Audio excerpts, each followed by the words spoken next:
If you enjoy our show, spread the love wherever you listen by rating, reviewing, subscribing, sharing, all that good stuff to help us get ourselves out there.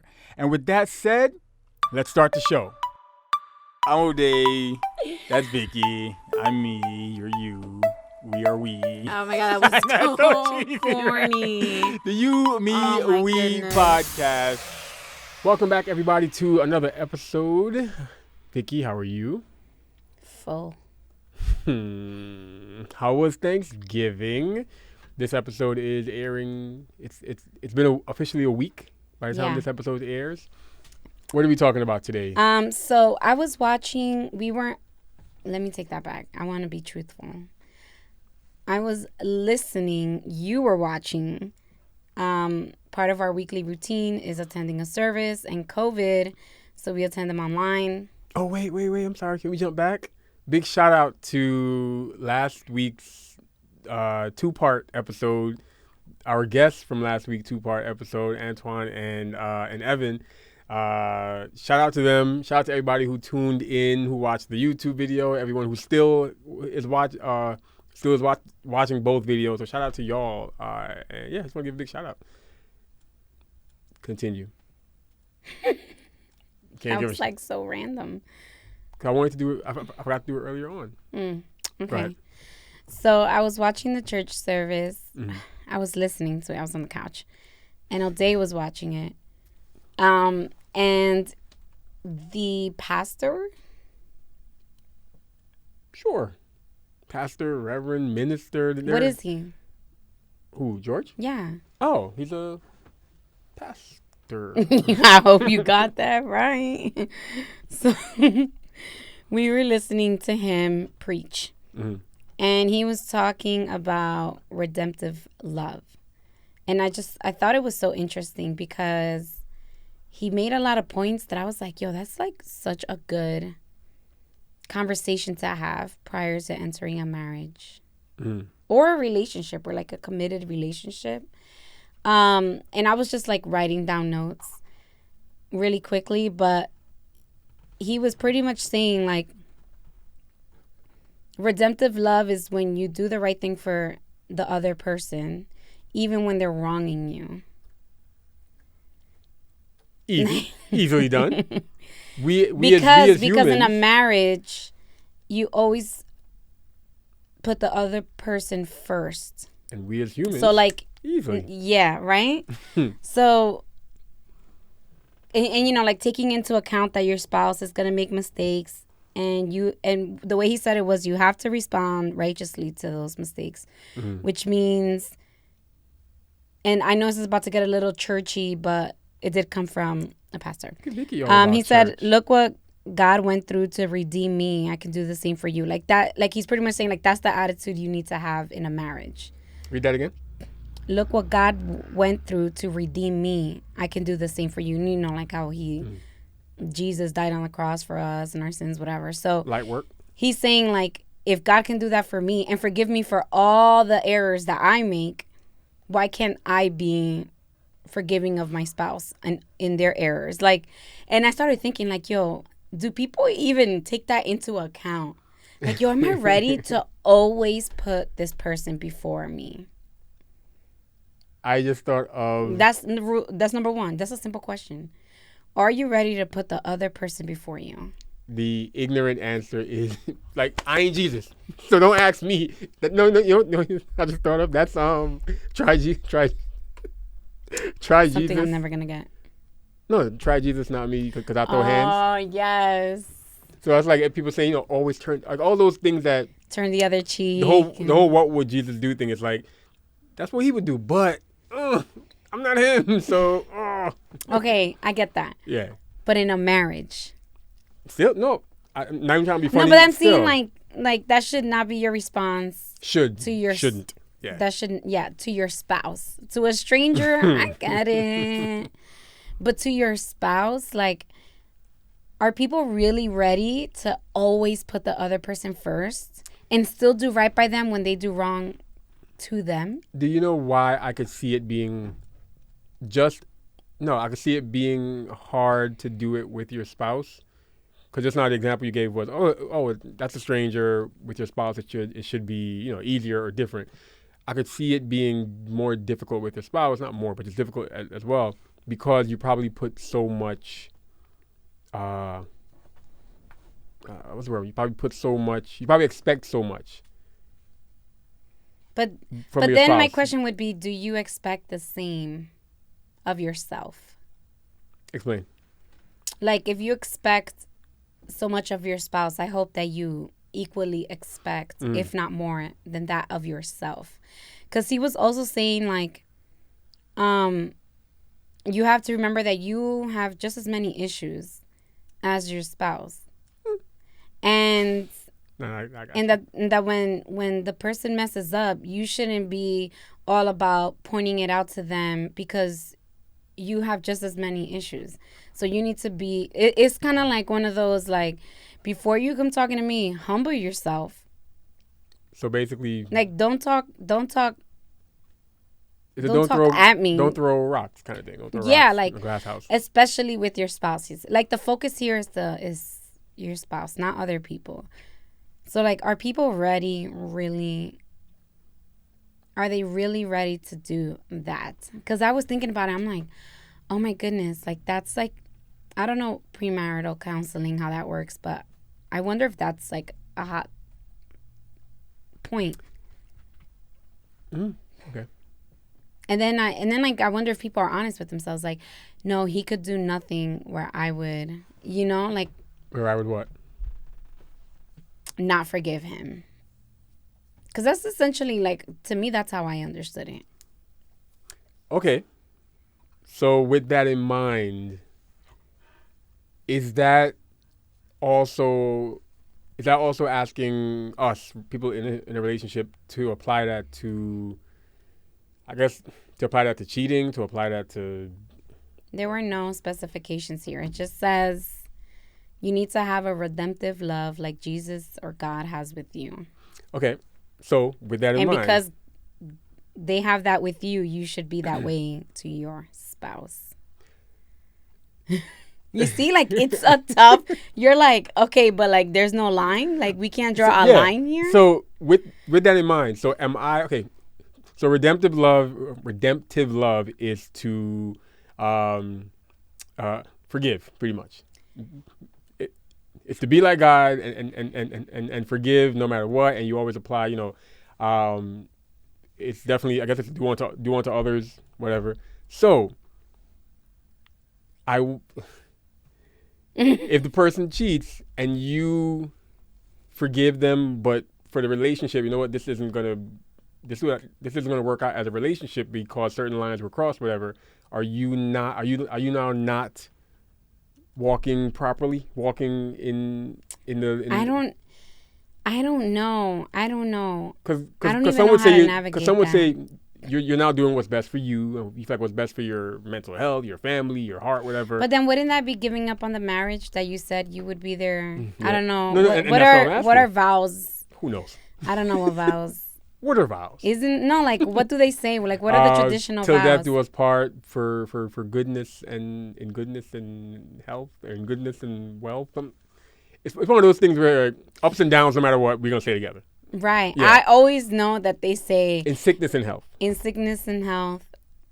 And I always said, let no man come tear apart what God has, whatever. Like, I always think about that.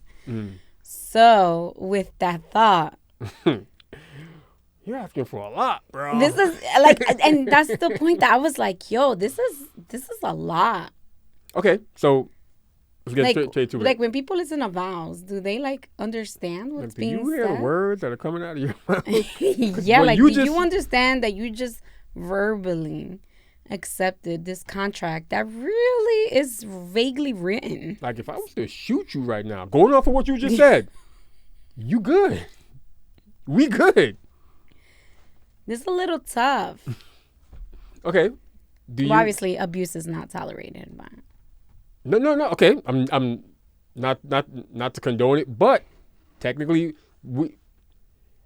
I'm sure many people listening right now at least know one person or know somebody that knows someone who has probably been in an abusive relationship, And maybe, and the reason that they stayed was because of their views on redemptive love, their connection to their connection to their religion, and they did forgive that person.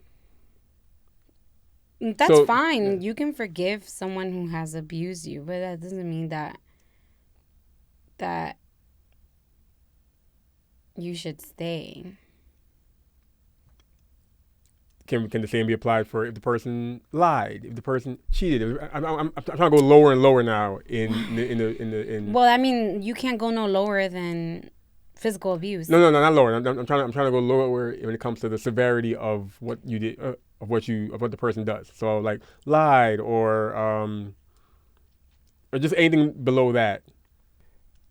It's tricky. What happened? I don't know.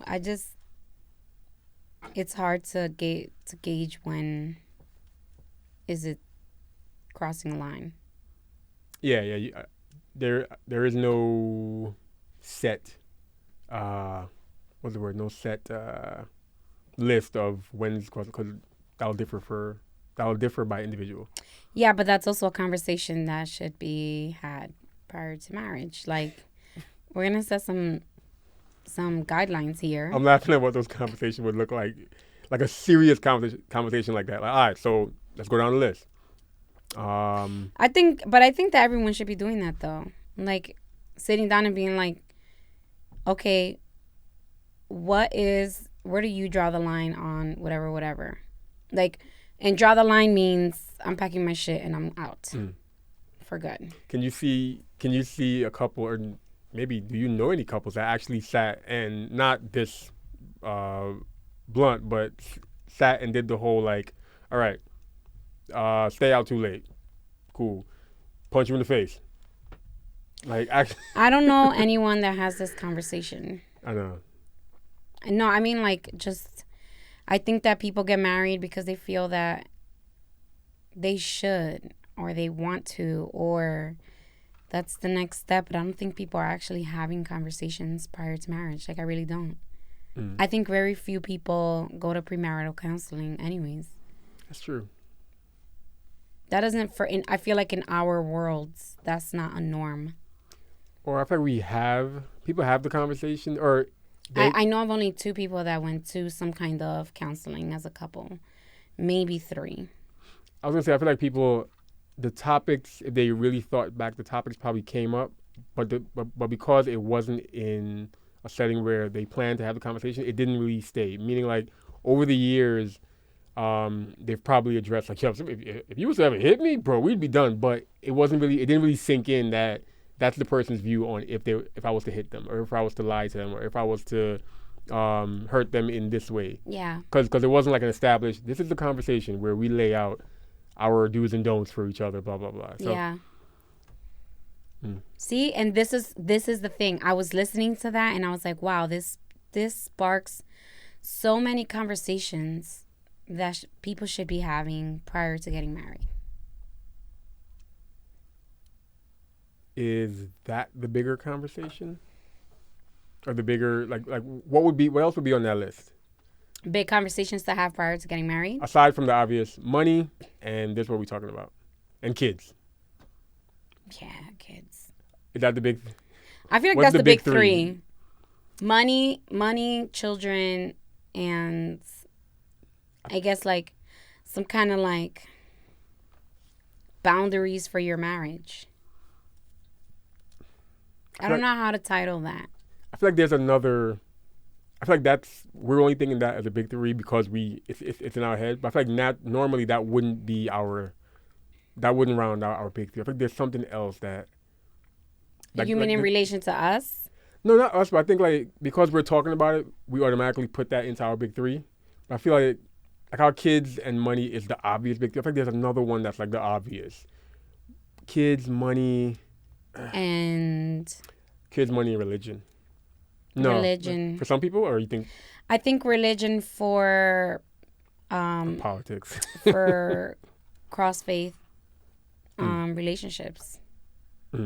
But I feel like religion is something that you touch when talking about kids. True. Because we can both be Christian, but one is devout and one is not. Or we can be Christian and be different denominations. Yeah. Or even like all religions. All religions have different, so like how hardcore are you, and do you want certain things to be a certain way for you and stuff like that. Have we checked off the big 3 or big 4? Money. We're there now. Yes. Kids. After all this time. Got a little reckless. Because we didn't really talk about. No. We did. No. That's an example of us. We never had here's the official talk about it. But we've talked about it in passing or in a random conversation. But we never said, here is my definitive views on XYZ when it comes to kids. Yeah. So kids. But you know that we keep doing that now, though. What do you mean? About kid number 2. No. We keep glossing. Okay. You keep making comments, and I will make comments, and then that's it. But we've never. But my point is, we've never had an official conversation where we're like, this is the final decision, and this is what the plan is. Let's have it right now. We just keep making. No more kids. We just keep making this. No. Let's have it right now. No, we're not having the conversation right now. Okay, but just so for when we do, no more kids. I'm sorry, I just can't do. You met that kid? You want 2 of him running around? 2 of him running around last night. Last night, yeah. 2 of him when he's having a bad day. Anyways. 2 of him when he's having an energetic day. Anyways, we're not having that conversation right now.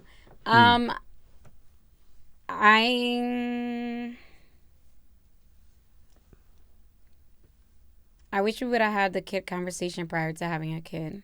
Mm-hmm. I wish we would have had the money conversation. Prior to meeting each other. Right? No, you wish you had it with yourself. I wish I had it with myself. Well, I wish we would have had the money conversation, even if we would have had it when he was born. Mm-hmm. Man. That would have been a good time to have it, especially when he was born. Yeah.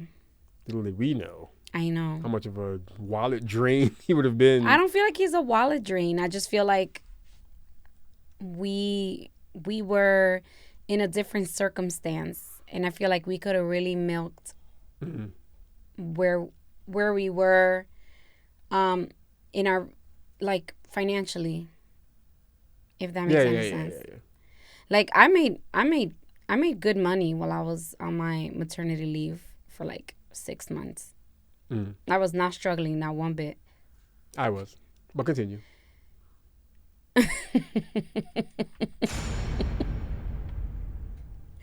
What? Nothing. Continue. Why are you looking at me like that? Because you're talking. And that's what you do when the other person's talking. Anyways, let me explain that. I made money when if you know anything about FMLA, you know that if you take the leave, if your employer pays you, they pay you through an insurance. If you qualify, and you only get 80% of your pay for however long recovery they give you. I was on maternity leave for 5.5 months, for 24 weeks. Thank you, New Jersey. And within that, because of the way that my employer at the time paid people on maternity leave, and I had the baby at the end of the year, I not only and I had to use up my PTO, so I got my normal check for the first half of the 12 weeks, and then I since I had the baby towards the end of the year, I got a bonus. The end of the year bonus, which cushioned the next 12 weeks. And I was home all day, every day. So it's not like I was taking the train. It's not like I was going out to eat. It's not like, so the 24 weeks, it was like I got half my pay for 24 weeks for me to just not do anything. Because I wasn't not doing anything other than being home all day. Actively going out, spending money. I wasn't doing any of that. So that's why I said I didn't I made I got paid really well. Could clean up. No, because it's trust me, anyone that's like FMLA in New York, like maternity leave in New York, I don't know how you people survive. Honestly, like they pay you like 3 cents an hour of whatever you were making. It's pretty bad. So let me ask you. So redemptive love, do you feel you can do it? Knowing what you know now, the level of maturity you have now, the level of calmness you have now, the approach you're taking with religion now, can you do it? To that extent. To like always put you first. Always put me first, no matter what I do. No. I know that. You can't even let me leaving a cupboard door open slide. I'm gonna ask you to let something else slide, please. I think why? I think there has to be boundaries. What's your limit? What's your not so obvious? This is the line. Cheating? If you had a kid with someone else. So I just can't have a kid with them. Yeah. Just can't have a kid. Mm-hmm. So. See, and that's the thing about this conversation. So I could go out there like a wild boy. Just can't have a kid. You can do whatever the hell you want. Let's be very clear. No. Let's talk about this. You can do whatever you want. Uh-huh. You're a grown-ass man. Okay. You will do whatever you want. And somebody that wants to do something will do it no matter what. So, okay, my line is not cheating. That's not my line. Okay. I'm being honest. Don't give me faces. No. I was going to say, like, I feel like, but not speak for you, but I would think that would depend. Like, I could see somebody saying, oh, if my partner got drunk and had a one-night stand, then maybe I could, like, forgive them. But if my partner carries on a relationship, an affair, then that's different. Okay, so like with cheating, as long as it's not someone that I'm related to or I'm friends with, people that I don't know, then it's just not a line for me. Sorry. I'm not really sorry about it, but it's not a line for me because I'd be a hypocrite. So I can't do that. But having a child with someone, I can't.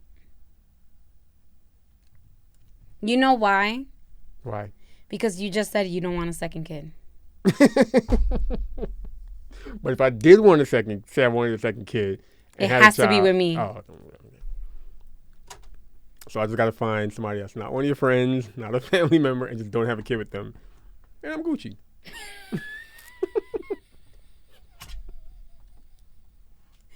You could take your chances.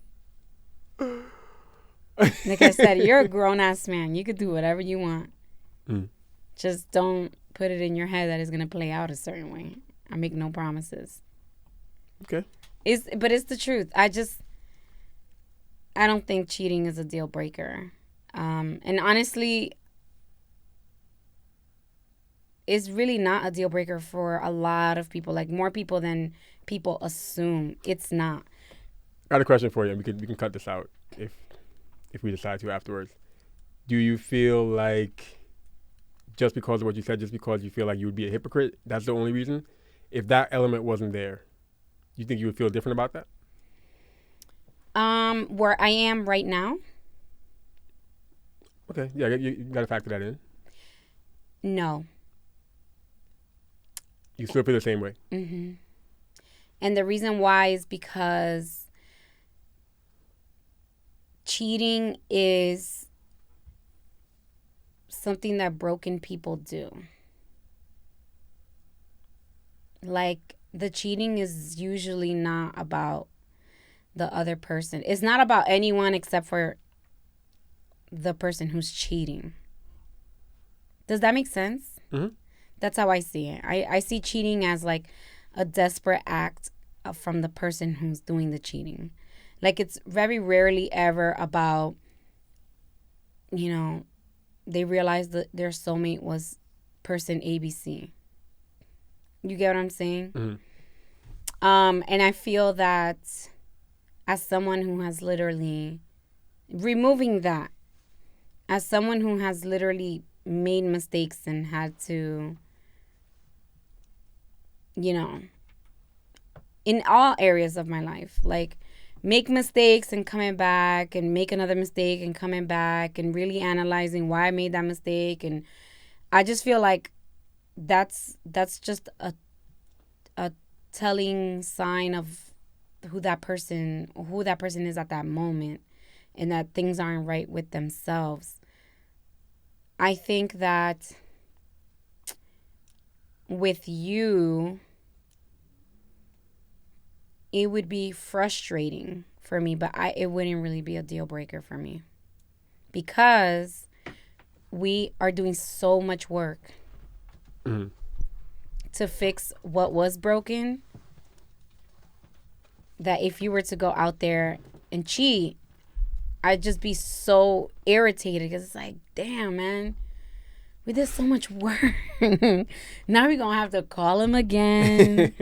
And he's going to be like, I don't want to do that. Bruh, I don't want to have to do this, but I'll still take your insurance money, so let's do this. Right. I think I would be very frustrated. And then, but I would also expect you to have an honest answer with me. Like, if I'm asking you, like, yo, like, do you feel like you want to be with this person? And if you tell me no, I'm going to take at value what you're telling me. I'd be like, Vicky, she's not your cousin. She's not your family member. She didn't get pregnant. What are you mad about? I followed all the rules. I stayed within the guidelines, within the boundaries. But if we broke up for good, the next person or whoever I date, they're cheating. They're done. I'm out. I'm deuces up. I'm hitting the highway. I am done. Like, at the first one, I'm just like, peace out. Like, just because at that point, I'm like, listen, I've been there, done that. I'm not that interested to do the work on healing and moving forward with you. It's just, you missed that train. Regarding redemptive love and being able to do it, I think I have to go with the I in Jesus. like as pessimistic as that might sound, or defeatist. Yeah, defeated. ING. I mean, in some areas with us, I'm sure like we've seen that I can in some areas. But I think even with that, I feel like with some people, you can not just to an extent or with certain situations, but you can for only so long. I feel like and then I think that's the thing for me too. It's like, if you're like, yo, I stepped out on you, whatever, ABC. But if it keeps happening after everything that we've done, you know what I'm saying? Like, at that point, that's not redemptive love. Like. That's you being stupid. Yeah. That's God saying, yo, I get the first time you were trying to be like me, but I'm showing you more signs. Why you should go the other way. Yeah. And again, only applicable to Ode. Because if this don't work out, and there's another guy, and he's like, well, I heard your podcast episode, you forgive cheaters. I'll be like, nah, dogs, not you. Just Ode, just one time. So let me just make that clear. Ode, I am not okaying you. I mean, you're not getting a hall pass from me. It's recorded. You're not getting a hall pass from me. You know what? I just thought about, and we can end the redemptive love conversation on this, not on my comment, but on this topic within it. Not just times when your partner steps out or does wrong by you or does you wrong. I think the whole redemptive love thing should also be applied when your partner fails at something. I think that's mainly what they were. Yeah, I think that's what he was referring to. Like, when your partner doesn't do something right, like, don't snap at them. Like, you're guilty of things too. Like, you're not perfect. I thought about situations where the person might feel like, hey, you screwed this up for the family because you didn't achieve in XYZ. We now as a family have to pay for that, and I feel like a lot of people go through that. Where, and I'm thinking more like men now. I'm not saying women don't go through it, but for men, I can see a lot of men. You have that. Some of us have that pressure of feeling like, yo, I have to. I can't fail because for whatever reasons I'm the backbone of the family and I'm the breadwinner. So if I fail and then their partner is just coming down on them as being a failure and didn't live up to expectations, instead of the partner being having a redemptive approach and just being like, okay, because if roles were reversed, the person wouldn't want that. Right, right. Yeah, it's just a thought I had while we were thinking about that. I think that's mainly what he was referring to. Mm. But just to clear this up, Ode, you do not get a hall pass of any kind. If it's a friend, family member, I don't care what it is. She gets pregnant. I don't care what it is. Now you're changing the rules. You're moving the goalpost. This is a goal for you? The goal, as in the goal post. Did you watch any sports growing up when you weren't watching Salvador Gigante? Yes, but this is not a goal. Goal is in like the goal post, the post. You move it back further and further, meaning you're moving the goal. Right. My thing is, are you trying to hit it? Are you trying to score? Like, I don't. No, I'm not trying to hit it. Okay, so then why are you worried about where it's going? I'm just saying you're changing the rules. I'm not changing the rules. I'm trying to win here. Win what? I think the next episode should be about prenuptials. We already had that, didn't we? We had that talk. I know, but you said no. And then I was like, yes, but now I'm no. But then we had a conversation, and they's kind of like down for it. So it sounds like we need to revisit this conversation. Because I don't want you taking my millions. You were actually down for it. I was surprised. At some point, when I win the lottery, I'm going to have some millions. I already told you when I win the lottery, I'm not telling you until I go ahead and make certain purchases. And then I'll be like, okay, Vicky, the house is already bought. You cannot make us spend a year looking for the right house because you're going to tell these agents how to do their job. First of all, we didn't even spend a year looking for this house. Imagine looking for a house when you have unlimited funds. It's going to take longer than it took us to look for this house. Okay, well, just to reiterate one final time. There she go moving the goalpost. You do not get a hall pass. Okay. And I think we need to discuss our boundaries. Because I think that you're walking away from this saying, like, as long as she doesn't know Vicky, I'm good. Vicky will forgive me. And, like, now I feel like you're, like, wondering, like, who can I use up my one ticket with? Can't be anybody in Amboy because y'all all related. Y'all all from the same town. Hello. Let's play some cards, Vicky. Okay. We're going to have a conversation about this afterwards. Grab a card. Let me grab a card. Shout out to any first-time listener. This is a quick little game we play, a nice little conversation starter. Feel free to buy similar cards. We're not gonna, or as we do now, we don't mention the name of the game because they are not sponsors of the show unless they want to be. So Vicky, I'll go first. Ooh, funny. How do you know I know you? When you do things that I wasn't expecting. Example, please. It's hard to think of an example. Like sometimes you'll be making breakfast and I'll be like, damn, I really want some. And then you'll walk in with the food and I'm like, yes. Yeah.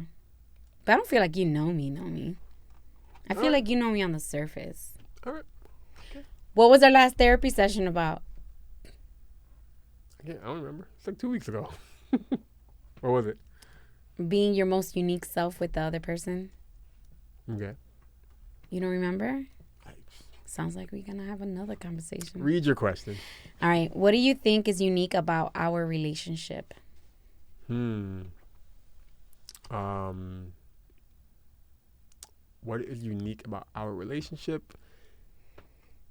The fact that I have a hall pass with somebody that's not your sister, not your friend, not your cousin, or not your, not whatever. What's unique about us is, you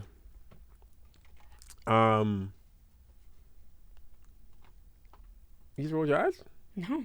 Oh, I think one thing that's unique about us is our.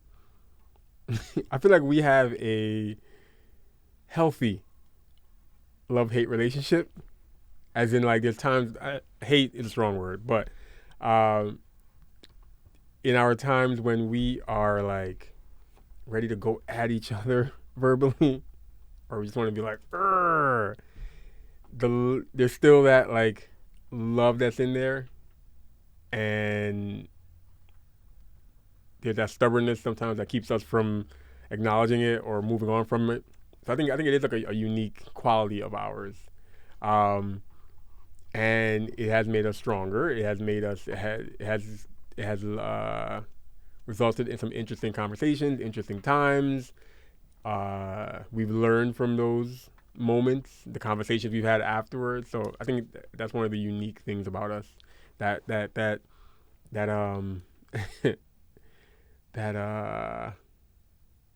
love hate kind of thing that we have, or that not hate. It's a horrible. I know, not hate. It's a there's a then what's the word I'm looking for? It's not love hate. I don't know. I just use love hate for when you have a guilty pleasure or something. Here's something that you are mad at, but you still love it. Your children. Like you get so mad at him, but you know you love the hell out of him. I'm sure with both of us, we get so mad at the other person, but you know you love the hell out of that person. But in that moment, I feel like ours is on a level that not most are on. That's horrible. It's okay. It's horrible. Cool. What? No. That's fine. If you think it's horrible, then okay. Because you keep saying love hate. I acknowledge that might not be the word I'm looking for. I'm just applying that because that's the phrase that people use when you have a love-hate relationship with something. Mm-hmm. Okay. Do you have a positive of the week, Vicky? Yes. What is it? The food I ate. That's why I'm like a little out of it, because I woke up so full. Mm. And then, I've had almost nothing to eat. We ate breakfast, and then I ate a little bit of pumpkin pie. But it's still like, my aunt's turkey is so, so good. It's a moist turkey. And it's just delicious. Honestly, it's like super, super delicious. Do you like it? Yeah. Did you have it? Yeah. It's so good. And I look forward to it every year. And like most Latinos, they eat pernil, which is pork shoulder. And it's just, I don't eat pork. But most Latinos, like, some of them don't even make a turkey because they're like, nobody eats that shit. But I look forward to it. It's so, so good. I packed like so much of it to come home and eat. And there's no rice in the house. But it's so, so delicious. And I'm still like talking about it. I'm a little out of it because I'm still that full. Like for real. So that's my positive. The food from yesterday. My positive of the week, I've probably shouted out or mentioned a friend of mine, friend of the show, Biz, and his podcast. But the positive of the week kind of goes out to his last episode, as well as to all podcasters. Definitely, if you're a podcaster and you ever thought about like monetizing your podcast, making money off your podcast, how do I do it? Check out the New Hype Show. The most recent episode, it was episode 54. Episode 54 of the New Hype Show. They were talking to Preach, who runs Cast Sound Lab. I hope I'm saying that correctly. And he talked about an incident or a situation that had to do with the future of podcasting. Very interesting. Monetizing podcasts and the way the industry is just like doing their best to make sure, doing the best to keep their best interests and not at the forefront and not the creators. So if anyone interested, definitely listen to that. It was an interesting conversation, and it just shows like how the industry can be. So that's my positive of the week. That episode 54 of the New Hype Show. Okay. And thank you all for listening to another episode. Sorry, I'm still like really out of it. Of the You, Me, We. I'm pretty sure somebody's gonna think I smoked weed because I've been like. Well, you were next to Emmy. So thank you all for tuning in to another episode of the You, Me, We podcast.